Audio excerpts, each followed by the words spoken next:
जय सिया राम।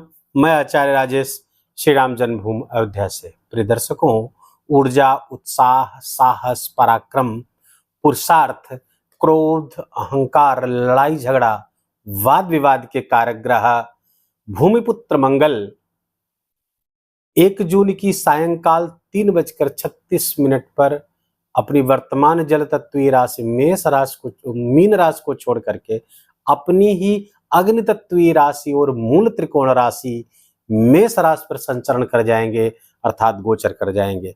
और यहाँ पर वो 12 जुलाई तक विराजमान रहेंगे।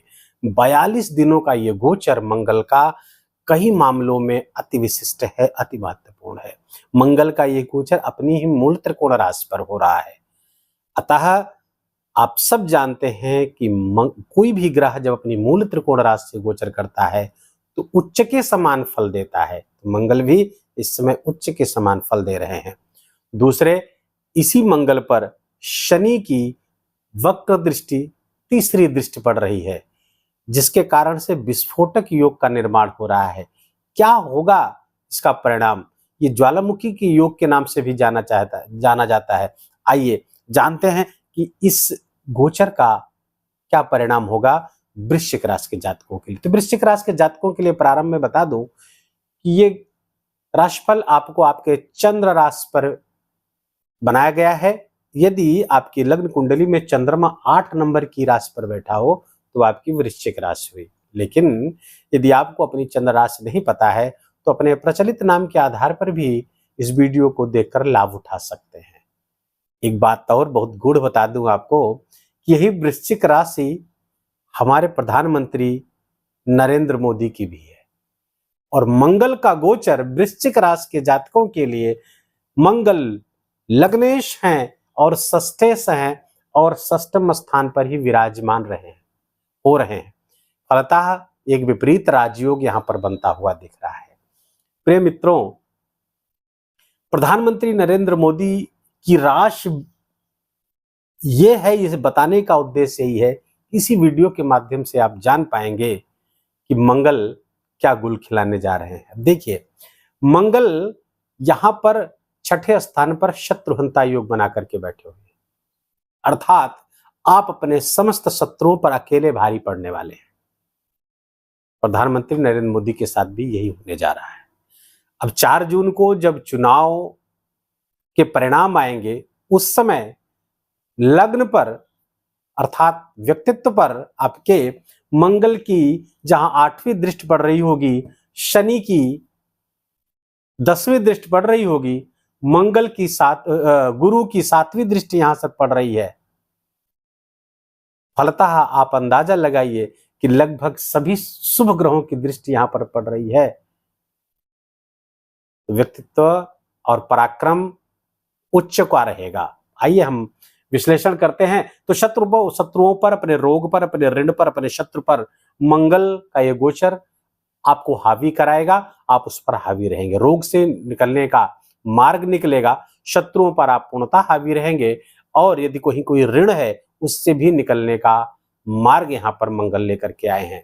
आप जानते हैं कि मंगल की 3 दृष्टियां होती हैं। मंगल की पहली दृष्टि पड़ेगी आपके भाग्य स्थान पर। तो यहां से चूंकि राजयोग कारक दृष्टि है तो आपके भाग्य में वृद्धि करने वाली, भले ये नीच की दृष्टि है, लेकिन यहाँ पे मंगल की चूंकि अपने घर से बैठकर देखेंगे तो भाग्य की वृद्धि करेंगे।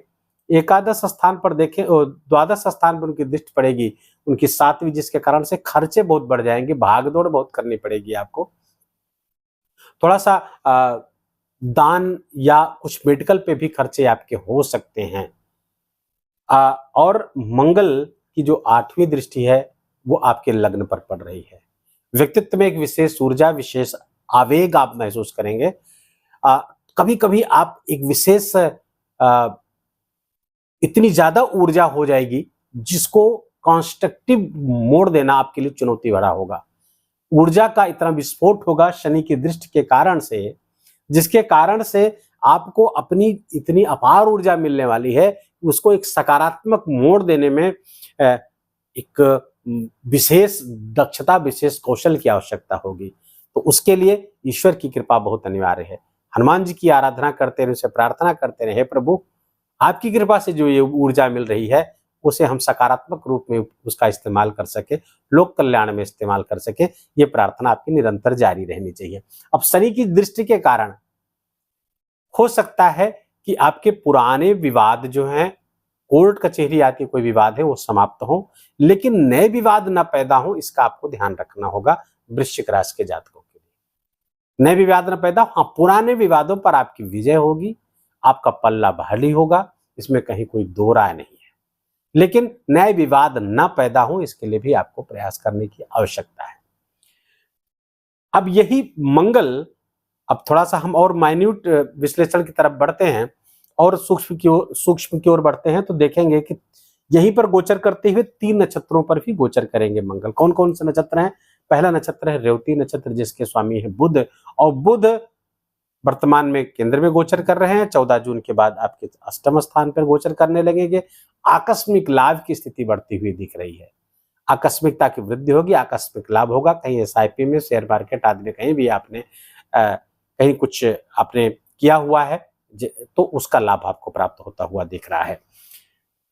19 जून से 7 जुलाई के बीच में भरणी नक्षत्र पर गोचर करेंगे। भरणी नक्षत्र के स्वामी जो आपके सप्तमेश हैं और द्वादशेश हैं, अष्टम स्थान पर गोचर करेंगे।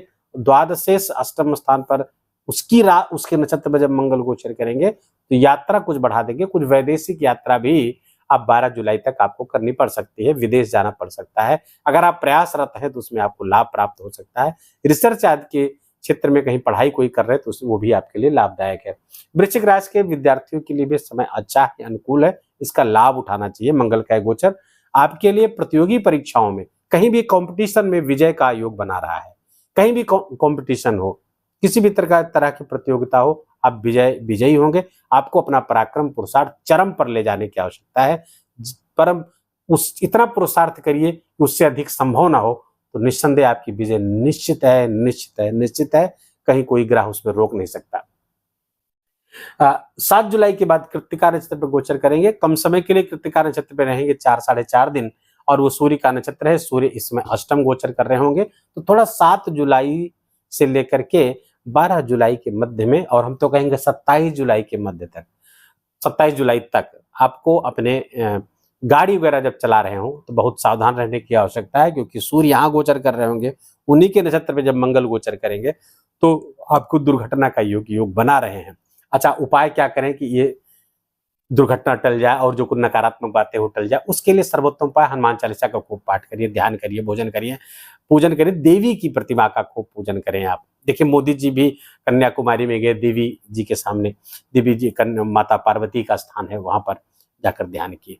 तो देवी उपासना पहले तो करें। दूसरी बात हनुमान चालीसा। तीसरी अति महत्वपूर्ण बात, अगर कहीं रक्तदान का मौका मिले, ब्लड डोनेट करने का मौका मिले, तो मौका मत गंवाइएगा। वो आपके अच्छे के लिए भगवान ने आपको चुना है, उसको करिएगा। मंगल बहुत अच्छा परिणाम देगा। वीडियो को यहीं समाप्त करेंगे।